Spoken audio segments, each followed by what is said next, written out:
Nice Micro Monday. Using terminology incorrectly. So recently I put up a poll on my Mastodon in which I asked my followers whether they find it annoying or not when someone using incorrect terminology on the internet shows up and how they react. And to my surprise, most of the people actually find it a little annoying. And so I wanted to discuss about this because in general, a lot of cases when we talk about things, so in the regular human-to-human communication, the reason or the goal of this communication is not really to convey exact information. We are just participating in this social activity of discussing something. And the discussion itself, it's not really the topic of the discussion. It matters in some kind of a very surface level. It's kind of establishing who is on what side. Are you an Arch guy? Are you an Ubuntu guy? Who are the gatekeepers? Or who are the people who just want everyone to embrace Linux at all costs? Things like this nature. So it is kind of establishing some kind of social link between people. So you would think that you don't need to be exactly 100% correct with your terminology because people will kind of understand what you're saying and they will be able to use that information to some degree. So for example, Joe Collins, one of the first creators that I was listening and who basically was one of the people who convinced me to use Linux as an operating system, he was always fighting the people who would nitpick under his tutorials that we would always say that, guys, you don't need to be so nitpicky about the difference between command line and terminal and shell, because I am just trying to give some very basic surface level understanding to people who have never used Linux before on how to, navigate the directory structure and certain commands.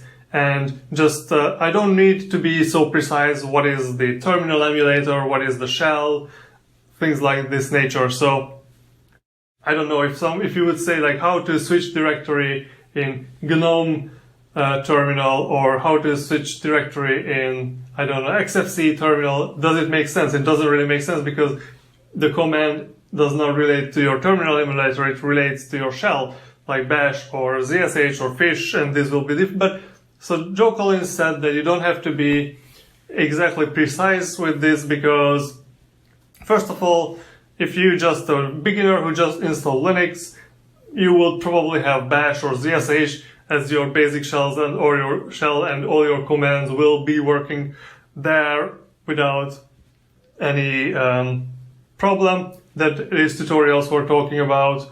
And you don't need to know what terminal emulator you're using. You just click on the terminal icon to start it. So in that case, I think it's a kind of it's a good kind of retort against being like demanding other people to be more precise with their language. But this also happens in a lot of like the Linux podcasts when they would just discuss things that are happening in the ecosystem without having to be really precise, because they just try to convey what the zeitgeist is in the kind of the Linux ecosystem instead of giving us like a very precise technical information on things. And this is where my biggest nitpicks come up, which relates to the confusion with packages, package managers, and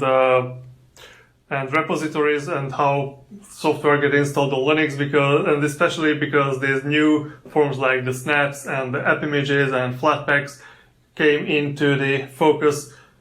A lot of imprecise language in this. You would think that it doesn't really matter because they just talk about the news, but a lot of people actually get all their information about these things from these kind of non-technical descriptions. And so when I just read about people discussing it, there's a lot of confusion in people's heads what exactly packages are, for example. And this was related to the thing that I was complaining about in my own Mastodon toot, where I was asking the opinions of the people. And I think this kind of imprecise use of language, when we get really used to it because it doesn't really matter in our everyday communication, can come back and bite us in our behinds when we actually need help with something. So suppose you want to do something with your computer that you don't really know how to do it. Maybe you failed to look up the proper way of doing it, or an appropriate way of doing it on the internet, or maybe no one ever did it before, so you cannot find a guide on how to do it, so you have to go and ask on a forum what to do. And I think this is where a lot of people go really wrong with forums like the Arch forum, where they have very strict requirements what you should post when you have a question. But anyways, in a case when you need help, in that case you need like the communication, the reason of your communication changes, because now you require the information. Now you are not communicating for some social purpose, you are communicating for gathering information to solve a problem. And in that case, the information you want to get, you want that information to be as correct as possible, as precise as possible, so you can follow the instructions and you can get what you want. And the same you would want in an ideal case, to phrase your question in a way that the people who want to help you can know exactly what you need with your question and can give you an exact answer. And in that case, I think it is a little more important to keep our terminology clean. And to get there, I think it would be more important to keep people informed on this terminology, even on like the non-technical forums.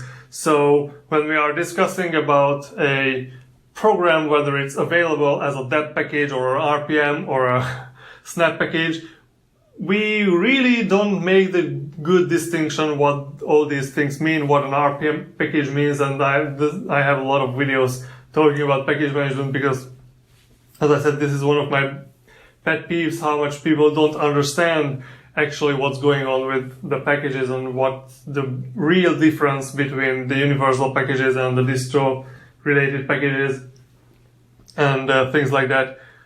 Like people, if you just talk about the RPM packages, multiple distributions use the RPM format, but that doesn't mean that RPM packages for SUSE will be compatible with RPM packages for Fedora. And if you just confused with the terminology, then this is more difficult to understand why it's going on like that. And I guess the same would be true for that problem, like what packages do I need when I want to make my own distribution? And well, when you make a distribution, you are the one who are making the packages. The packages are a concept arising from the distributions. Packages are not a concept behind, so I cannot just say that you need a Linux package on your system, because what is in the Linux package? What is the software you package in your Linux package? What do I say do I tell you that you need the I don't know, the base package? What is the base package? Actually, it has a base meta package, I guess. But what's in that? That's what the distribution, the developers of the distribution have to decide what programs, what software they put in packages. You cannot just ask the question, what packages do I need to make my own distribution? And of course, people in a lot of cases will understand what you actually mean and maybe even will be able to help you, but this is like a very broad question.